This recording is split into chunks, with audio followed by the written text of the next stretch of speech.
Fala galera, tudo bem? Sejam bem-vindos a mais um vídeo do canal Paideia. Hoje pra gente tratar e conversar um pouquinho sobre a história da industrialização no Brasil.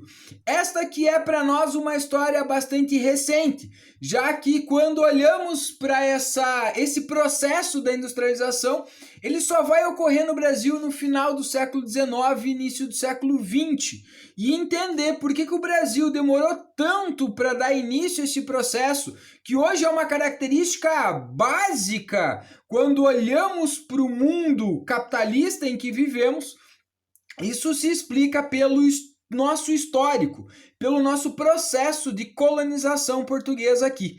Já que quando os portugueses encontraram o Brasil e deram início ao nosso processo de colonização, eles não abriram muito espaço para que isso ocorresse aqui no Brasil. Então, durante o período colonial brasileiro, a lógica mercantilista implementada pela coroa portuguesa sobre o Brasil transformou o Brasil num grande mercado produtor, em especial de matéria-prima para os portugueses, de exportação de produtos e gêneros agrícolas, e também fez com que a gente se tornasse um grande consumidor dos seus produtos manufaturados. Então o Brasil tinha que fornecer a matéria-prima para os portugueses e comprar os produtos manufaturados para que, enfim, obedecesse à lógica da obtenção de lucro por parte da coroa portuguesa. Isso vai chegar a um extremo que em 1785 a rainha Dona Maria I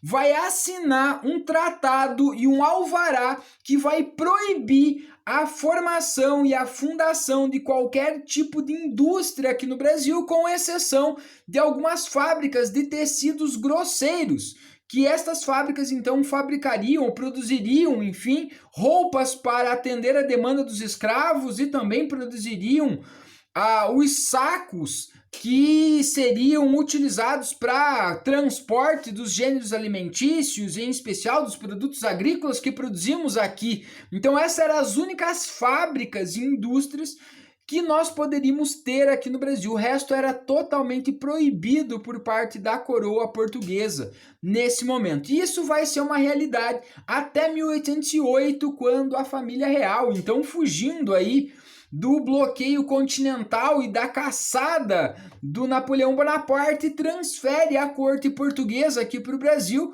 e ao chegar no Brasil em 1808, o Dom João, então príncipe regente da coroa portuguesa, vai assinar um tratado que abria os portos para as nações amigas aqui no Brasil, e mais especificamente em 1810, o Tratado de Comércio e Navegação, o que estabelecia algumas primeiras regras de abertura e possibilidade de quebra daquele alvará feito pela rainha Dona Maria I. Só que o grande problema é que nos aproximamos comercialmente de uma forma muito próxima da Inglaterra, nesse momento, que era a nossa grande nação amiga desse tratado.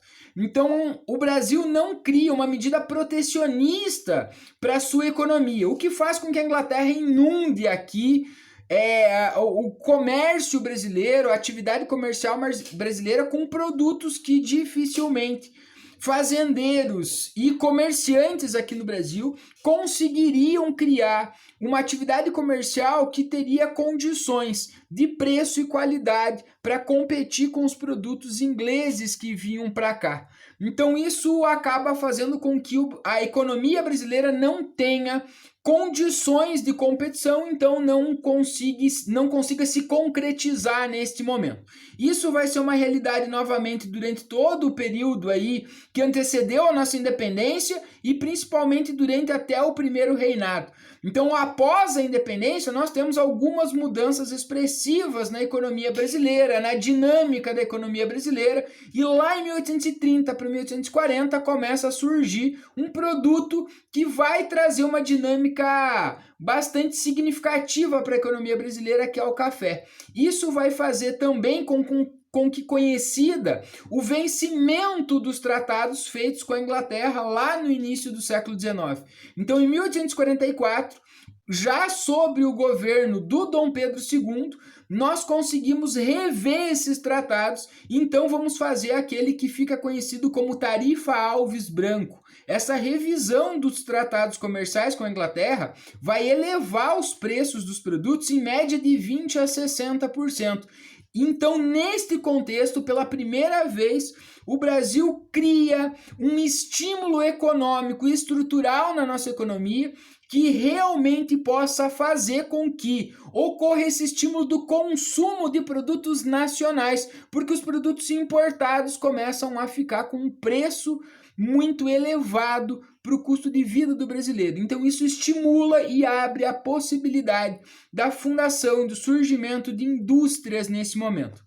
Durante essa segunda metade do século XIX, nós temos algumas mudanças importantes também que impactam diretamente na economia. Primeira delas é o fim do tráfico negreiro em 1850. Então a Lei Eusébio de Queiroz acaba com o tráfico internacional, então muito desse recurso que até então era destinado à economia do tráfico de escravos, passa a ser, com essa proibição, passa a ser investido em outras atividades econômicas nesse momento. Então isso também gera um novo estímulo para a economia.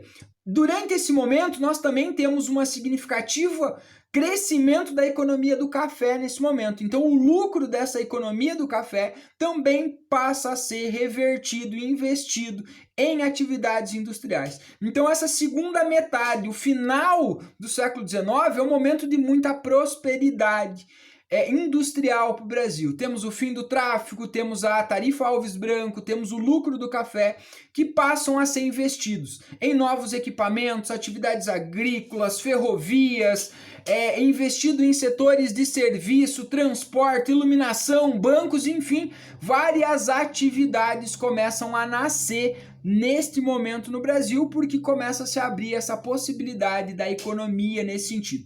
Então nós entramos no século XX já cada vez com um número maior de indústrias nesse momento. Um dado bastante interessante, em 1907 os registros nos mostram que nós tínhamos 3.120 indústrias registradas no Brasil. Em 1920, 13 anos depois, nós já tínhamos 13.000 indústrias ativas e funcionando no Brasil.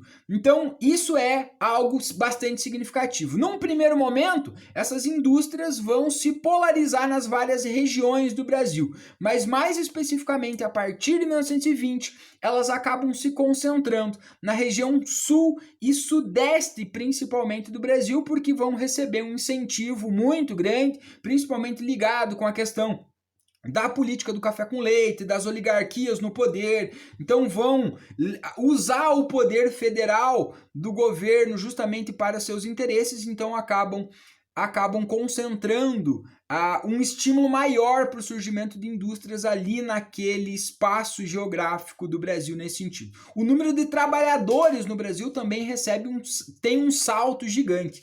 Num primeiro momento eram 54 mil, 13 anos depois passamos para 200 mil. Isso provoca como efeito um incentivo muito grande da urbanização, de uma nova atividade de relações econômicas, sociais, políticas, porque agora passamos a viver esse contexto das indústrias nesse momento. O que nós precisamos lembrar desse primeiro momento é que nessa circunstância, nesse contexto do final do século XIX, início do século XX, nós ainda não temos aquilo que hoje é um princípio básico do trabalho, que são as leis e as garantias trabalhistas. Então a vida desses primeiros trabalhadores das indústrias no Brasil era uma vida bastante difícil. Existia, primeiro, um grande número de procura, de demanda de trabalhadores e uma pouca oferta de emprego, o que fazia com que os salários caíssem lá embaixo, porque não existia uma lei de salário mínimo. Então os empregadores acabavam oferecendo pagamentos e salários muito pequenos, e os trabalhadores, pela necessidade de sobrevivência, acabavam se submetendo a esses trabalhos menos remunerados e também condições de trabalho extremamente precários, em ambientes sujos, perigosos, sem segurança no trabalho, muitas vezes com jornadas de trabalho de 14 a 16 horas por dia. Então essas condições de trabalho, de licença, férias, remuneração por acidente, enfim, isso não existia nesse momento. Isso vão ser conquistas que estas novas relações do trabalho, dessas mudanças estruturais da sociedade com a chegada da indústria, nós vamos vir a discutir em questões políticas no Brasil, né? A condição do trabalho por gênero também era algo significativo, os homens ficavam mais nos trabalhos pesados, as mulheres mais na indústria têxtil, ganhavam salários muito menores, as crianças eram empregadas nesse momento, porque não tinha uma lei que proibia o trabalho infantil, o que fazia com que elas tivessem a necessidade de ir para ajudar no sustento da casa, acabando gerando, né, como consequência, uma exclusão do sistema educacional, o que acabava consolidando, às vezes, muitas vezes, essas pessoas nessa condição de inferioridade social, de condição de pobreza. As condições de vida desses trabalhadores também eram bastante precárias, os bairros onde nascem esses bairros operários eram bairros sem estruturas sociais, saneamento básico, condições de higiene, muitos deles criaram aquilo que ficou famoso no Brasil, que eram os cortiços, eram aglomerados de casas que dividiam o mesmo pátio, o mesmo banheiro, os mesmos espaços comuns, tendo poucas áreas separadas para cada família dentro dessas condições nesse sentido, né? Surgem também as vilas operárias, que vão ser muito famosas nesse momento, tá? Que traziam uma vida bastante difícil para esses operários. Então, a partir da década de 20, com essas discussões passam a ganhar uma força muito grande, até mesmo pelo número de indústrias, de trabalhadores que nós vamos ter. Então, isso passa a ser uma demanda política que vai ser discutida na história política do Brasil, principalmente aí no final da década de 20 para a década de 30, isso passa a ser pauta política do calendário político institucional do Brasil e também das necessidades dessa população. Ok? Gostou do vídeo? Deixa sua curtida.